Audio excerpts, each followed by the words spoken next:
तो कौन मिलवा रही है?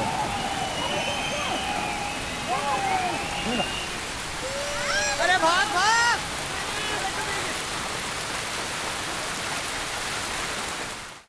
नमस्ते।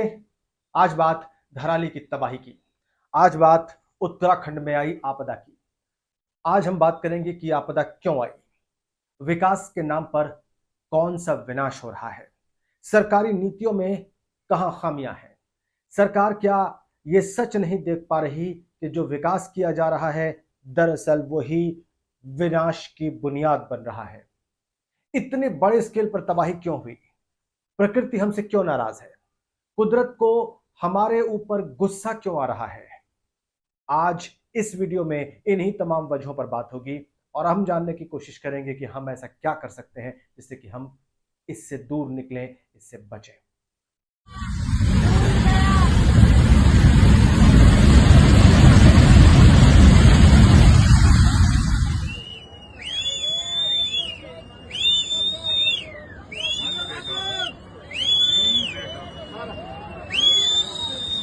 भागा रे।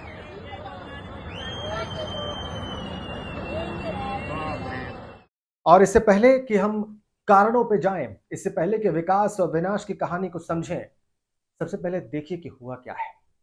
कैसी भीषण तबाही मची, कैसे घर और होटल्स तिनके की तरह बह गए, जैसे कुदरत की उस बाढ़ के सामने, पानी के उस वेग के सामने उनकी कोई हैसियत ही नहीं थी। इंसान का गुरूर मिनटों में चकनाचूर हो गया। सब देखते देखते स्वाहा और किसी को तो खबर ही नहीं लगी कि इतनी भयावह तबाही पानी के रूप में, सैलाब के रूप में उनकी ओर बहुत तेजी से बढ़ रही है।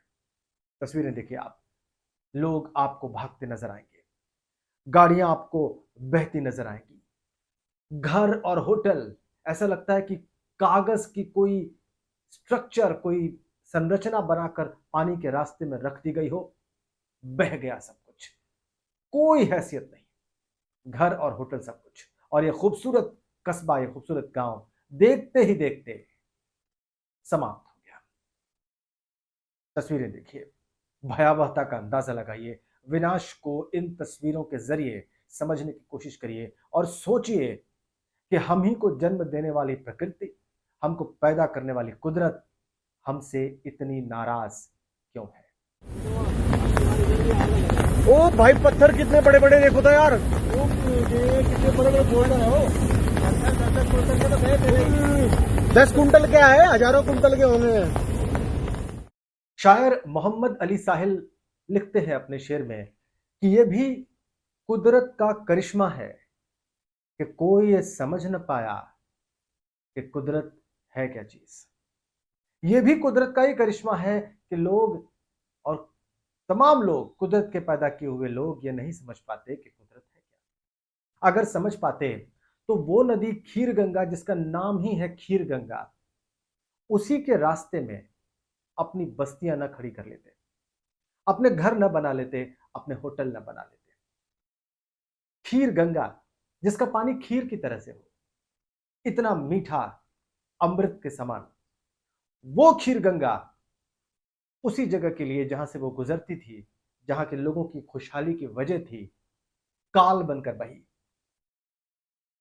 पानी जब नदी के वास्तविक रास्ते में आया तो उस पर बने मकानों को और उस पर बने होटल्स को तिनके की तरह बहा कर लिया। शायद इंसान कुदरत से मिल रही मुसलसल मोहब्बत को समझ ही नहीं पाया। उसे नहीं समझ में आया कि इस मोहब्बत को बरकरार कैसे रखना है, इसे बनाए कैसे रखना है, कैसे इसके साथ तालमेल बिठाकर अपना जीवन आगे बढ़ाना है, अपनी जिंदगी को बेहतर करना है। वो इसके ऊपर जीतने की कोशिश करने लगा, वो इसको काबू करने की कोशिश करने लगा, इस बात से अनजान कि कुदरत उसे ऐसा कतई नहीं करने देगी। वही हुआ, खीर गंगा तबाही लेकर आई और वो सब कुछ बहा दिया जो उसके रास्ते में आया। सब कुछ खत्म। आप जानकर चौंक जाएंगे कि ये नदी 2018 और 2021 में भी अपना रौद्र रूप दिखा चुकी है, अपना गुस्सा दिखा चुकी है। लोग उसके गुस्से को जानते हैं, लेकिन फिर भी नहीं मानते कि उसके रास्ते में ऐसा कुछ नहीं करना है कि तबाही आ जाए।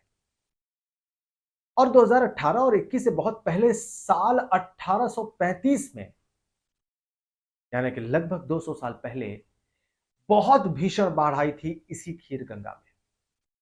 और उस भीषण बाढ़ में, उस सैलाब में जो गाद बह के आई थी, जो सिल्ट बह के आया था, उसी गाद पर और उसी सिल्ट पर आज का धराली गांव बसा हुआ था।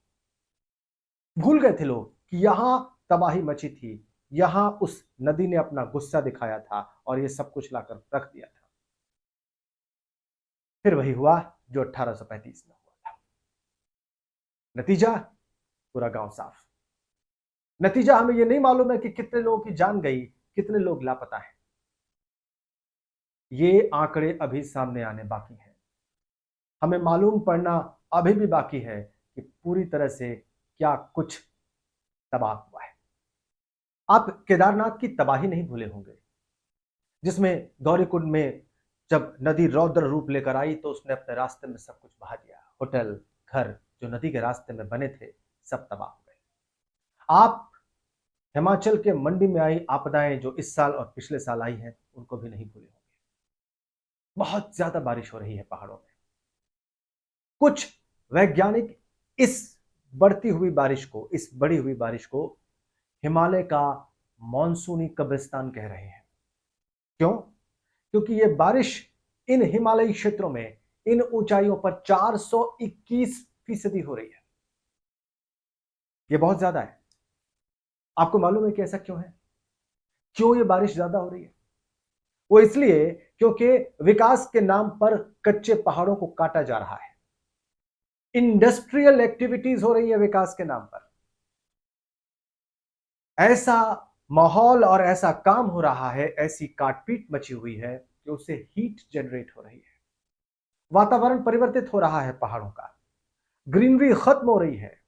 वो पेड़ काटे जा रहे हैं जो इस कच्चे पहाड़ को बांध कर रखते हैं आपस में।